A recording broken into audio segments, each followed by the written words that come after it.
જો અહીંયાથી આખો સીધો રસ્તો છે, તમને આખા પહાડ ઉપર આ 7 બહેનો બિરાજે. અમારે આ જે 7 બહેનોના આ માતાજીના ફળા જ છે. ગુજરાત અને સૌરાષ્ટ્ર ખાસ કરીને એક આસ્થાનું કેન્દ્ર છે અને અહીંયા અનેક ઇતિહાસો સાથે જોડાયેલી વાતો પણ છે. અને ઇતિહાસો હોય તો કોઈ બારવટિયાના ઇતિહાસો હોય, કોઈ માતાજીના ઇતિહાસો હોય. અને આજે હું આવી પહોંચ્યો છું સાવરકુંડલાથી 10 કિલોમીટર ઝીંઝુડા ગામે, જ્યાં 7 બહેનોના બેસણા છે. તમે ઇતિહાસની સાથે પાણે પથ્થરે એક ઇતિહાસની વાતો કંડારેલી હોય છે અને એ જ વાતોને લઈને નાવલી ન્યૂઝ પહોંચ્યું છે આજે સાવરકુંડલાના ઝીંઝુડા ગામે, જ્યાં 7 ખોડિયાર માતાજીની બહેનોના બેસણા છે.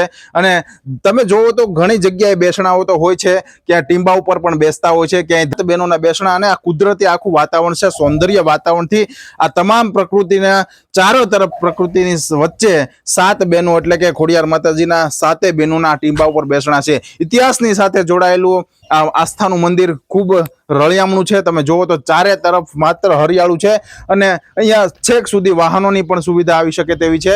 અને આ ઝીંઝુડા ગામની અંદર 7 બહેનોના બેસણા છે, એમનો સત્ય ઇતિહાસ અને હકીકત શું છે આવો જોઈએ આપણે અહેવાલ. મારું નામ ગિરીશભાઈ પ્રતાપભાઈ ખુમાણ, ગામ મોટા ઝીંઝુડા. અમારે ખુમાણોની 3 ટીંબાવાળી ખોડિયાર કહેવાય છે અને વર્ષોથી અમારા મીંઢોળે અહીંયા છૂટે. અને કાંઈ પણ હોય, નાની મોટી સમસ્યા હોય કે જે પણ હોય, અમારી શ્રદ્ધા આસ્થા અમારી પરિપૂર્ણ કરે છે. અને વર્ષોથી અમે આની લાપસી શ્રાવણ મહિના કરવી છે, કથા કરવી છે, પરંપરાથી અમારી પેઢીઓથી હાલ્યું આવે છે. અને આ ગામની ટીમે 883 વર્ષ ક્યાં છે ત્યારથી આ ખોડિયાને અમે ભજવી છે.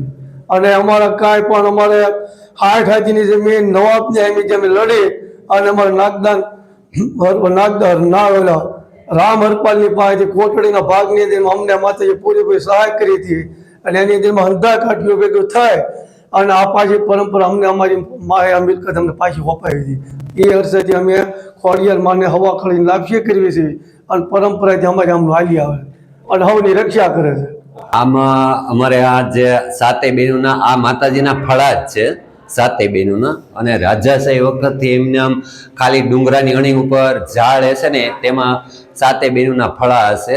અને રાજાશાહી વખત એટલે રજવાડા 500 વર્ષ પહેલા કોઈ નેસડા હશે, ગામની નેસડા ચારણોના હશે, ત્યારે એ લોકોએ અહીંયા કોઈ ફળા પધરાવ્યા હશે એમ ઇતિહાસ બોલે છે. બાકી તો આજુબાજુના ગામડા, સિટી, પછી બોમ્બે, અમદાવાદ નેથી પણ માણસો માનતાઓ કરી અને અહીંયા માણસો આવે છે. ઇતિહાસમાં તો બહુ જૂનું છે. અને કોઈ જો અહીંયા ભૂવા દાખલા કે દોરા ધાગા આ કોઈ વસ્તુ છે નહીં, કાંઈ પણ સંકલ્પ કરે એ માતાજી સપને વાતો કરે. એવો અમારા ઝીંઝુડાના ખુમાણ ડાયરાનો પણ એક ઇતિહાસ પડ્યો છે. વર્ષે એને એક દીકરો આપ્યો હતો, 20 વર્ષની ઉંમરે એક્સપાયર થઈ ગયા. અમદાવાદ સિવિલમાં એક્સપાયર થઈ ગયા.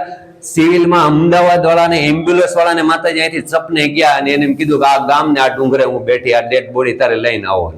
એટલે એ ડેડ બોડી લઈને એમ્બ્યુલન્સ વાળાને અહીંથી માતાજી સપને ગયા હતા અને એ ડેડ બોડી એને એમ્બ્યુલન્સ બંધાવી દીધી. એટલે માતાજીનો તો બહુ પુરાતન આવો જ ઇતિહાસ. જો તો એ ખૂબ મસ્ત મજાનું વાતાવરણ છે, કુદરતી સૌંદર્ય છે. જો અહીંયાથી આખો સીધો રસ્તો છે, તમને આખા પહાડ ઉપર આ 7 બહેનો બિરાજે છે. આ મંદિર છે, આ ડુંગર ઉપર એક ટીંબો છે.